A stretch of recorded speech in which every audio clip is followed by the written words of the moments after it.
Повеќе луѓе умираат отколку што се раѓаат. Македонија губи илјадници жители годишно само по природен пат.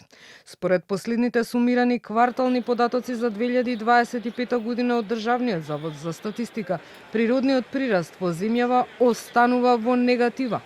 Од вкупно 80 општини, само 18 бележат позитивен природен прираст. Најголем пат има во Битола, каде лани има за 520 жители поголем морталитет наспроти наталитетот. Потоа во Прилеп има 395 повеќе починати отколку родени. Во Велес пак односот на родени и починати е минус 316 граѓани и Охрид минус 265. Позитивен прираст или повеќе родени отколку починати има во Сарај, Студеничани, Чаир, Арачиново и Тетово. Старењето на населението и иселувањето дополнително ја влошуваат состојбата. Ако трендот продолжи, цели региони би можеле да останат без млади луѓе, а товарот врз економијата и пензискиот систем ќе се зголеми.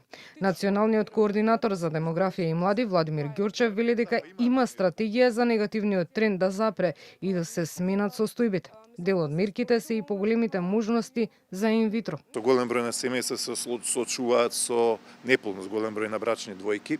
Го зголемивме бројот на обиди од 3 на 6. Ја намаливме процедурата од 3 месеци на 2 недели, така што многу се забрзани тука процедурите и бројката на родени деца од таа мерка што ја введовме 2008 година сега е некаде повеќе од 15.000 родени бебиња. Значи тоа е како половина градски стадион во Скопје да го наполниме со бебиња. Планираме многу повеќе да направиме во делот на домувањето. Значи затоа што младите имаат проблем со решавање на нивното стамено прашање и цела низа на други мерки кои што се дел од онаа стратегија.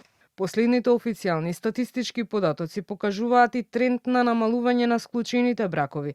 Па во 2024 година бројот на склучени бракови се намалил за безмалку 13% во споредба со 2023.